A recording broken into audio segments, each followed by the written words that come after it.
Scott Ritter joins us today. Scott, as always, from my wonderful viewers and from me, it's a pleasure. Thank you for joining us.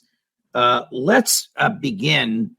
We have a couple things to talk about today. The arrest of the Wall Street Journal reporter, or a person claiming to be a Wall Street Journal reporter, Evan Gersh, by Russian security personnel with military plans in his hands. But before we get to that, I want to talk to you about the hot events of this week, which is the leak of the Pentagon briefing documents last Tuesday, and then another batch leaked on Friday.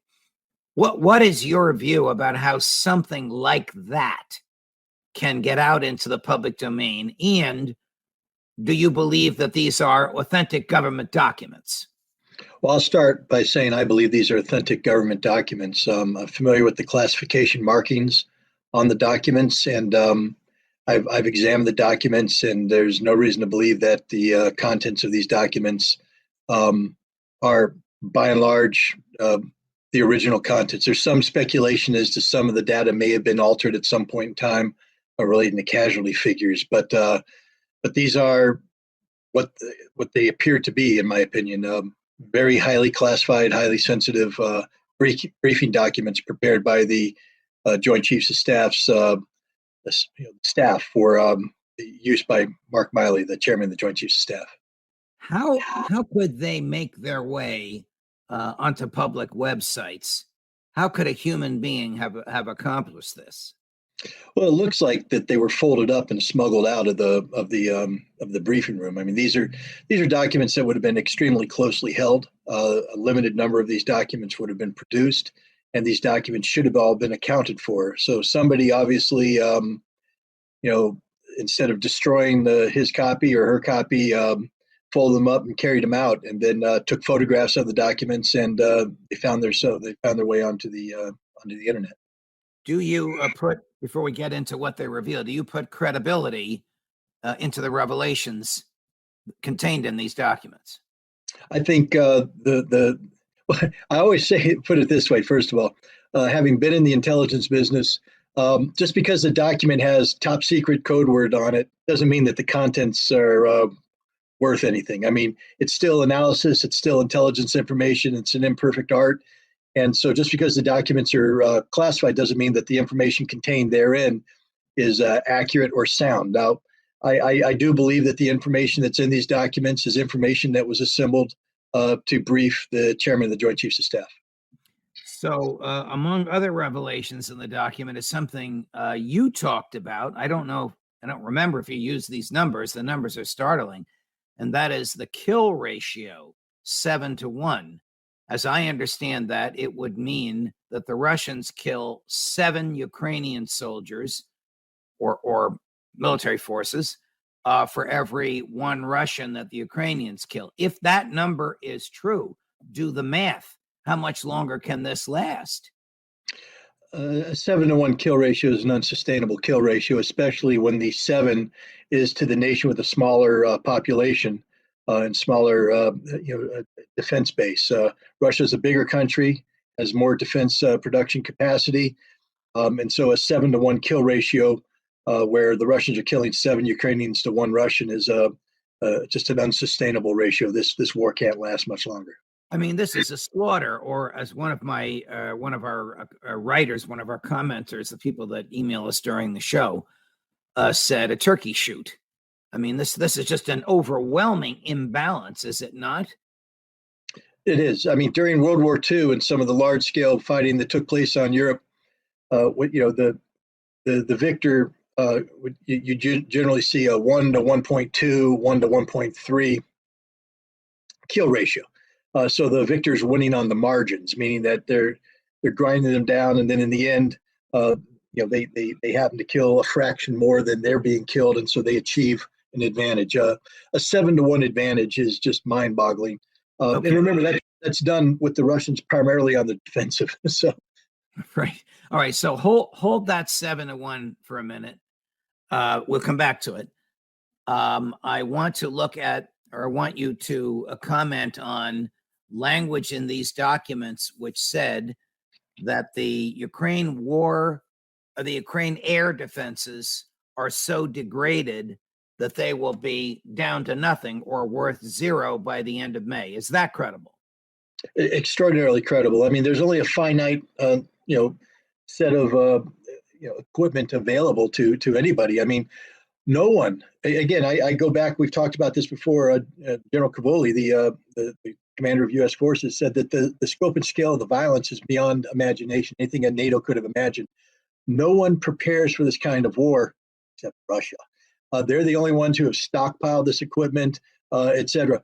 Ukraine wasn't preparing for this kind of war. And Ukraine, the only reason why it's not zero now is that NATO has scoured the world looking for Soviet-era replacements for the Ukrainians, but there's nothing left in the world. There's nobody else who has this kind of surface-to-air missile capability. So when Ukraine runs out, there's nothing to replace it. And as the document said, they're going to run out sometime in May. Okay, so now let's go back to the kill ratio. We have a 7-to-1 kill ratio, and we have in 6 weeks a totally degraded Air Force defense. Now, with that in mind, tell me if the following testimony, Gary, Senator Wicker, and Secretary Austin, tell me if the following testimony by the witness, Secretary Austin, under oath, is truthful. With regard to your optimism about Ukraine having the upper hand, that is what you told me yesterday. It is. Now, Ukrainians have inflicted significant casualties on the Russians, and they have depleted their inventory of armored vehicles in a way that no one would have ever imagined. And so now we see Russia reaching for T-54s and T-55 tanks because of the level of damage that the Ukrainians have inflicted on them. And we have, in the meantime, been... And reaching for those tanks demonstrates what to you, sir? It demonstrates that their capability is waning. And we've continued to witness them be challenged with artillery munitions and other things, and they're reaching out to Iran, they're reaching out to North Korea. I think, we'll see an increase in the fighting in the spring as conditions for maneuver improve. Do you believe there's a real chance for significant Ukrainian advancements between now and the beginning of winter? I believe there's a chance, and we're doing everything that we can do to ensure that they have their best opportunity to be successful, Senator. Almost, and maybe it is perjurious, meaning perjury, meaning criminal, because the man was under oath at the time he said this, and we now know what he knew. So I jumped the gun. I want your analysis, not mine. The audience has heard my analysis already. Well, I just love the statement. We're doing everything we can to ensure a positive outcome. I mean, that's like sending me to a weight room and encouraging me to lift weights so that I can try out for the Minnesota Vikings or somebody. I mean, I'm never going to play NFL football at my age, no matter how many weights I'm going to lift. And Ukraine is never going to beat Russia on the field of battle, no matter how much wishful thinking Lloyd Austin injects into this. No, Lloyd Austin knows the truth. The problem is he's playing politics. Is he lying, straight up lying? I mean, he has a set of data that's been put before him, and that data doesn't conform with the policy objectives that he's been told to implement by the White House. And so when he sits before Congress, this isn't the first time Lloyd Austin has lied before Congress. Remember, he's testified in the past about Afghanistan. I mean, generals and former generals lie as a matter of course when they testify to Congress. We saw that with Afghanistan for 10 years. They don't know how to tell the truth because the truth oftentimes diverges from the political objectives put forward by their political masters. Here, the Biden administration has said straight up, we can't have a Russian victory, that we have to, Seymour Hersh just put out an important piece today, and it's telling him what he said. He said that the United States is preparing a major diplomatic effort to bring an end to this conflict, meaning that they're getting ready to put a package on the table for Russia to consider. But the precondition is that Russia first has to lose. So the only way that we can have diplomacy with the Russians is if Russia loses. Well, newsflash, Russia isn't going to lose. Russia is going to win. It's going to be a decisive victory.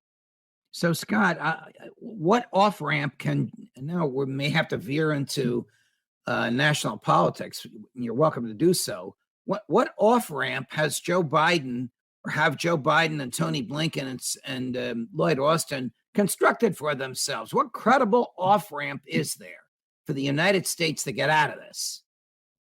The off-ramp will be similar to the one we gave ourselves in Afghanistan, which is disaster, debacle. Rather than an organized withdrawal from Afghanistan, we ended up with 6,000 American service members surrounded in Kabul International Airport, frantically flying forces out with bodies falling off of airplanes. And John Kirby says that's a good thing. There's nothing good about it. It was a debacle, and we're going to have a debacle regarding Ukraine. It's literally going to be, you remember, we've had this conversation in the past. You asked me how many American boots on the ground were there? Well, the interesting thing about this document is it tells you exactly what the number is, 100. State Department people, Department of Defense people, boots on the ground.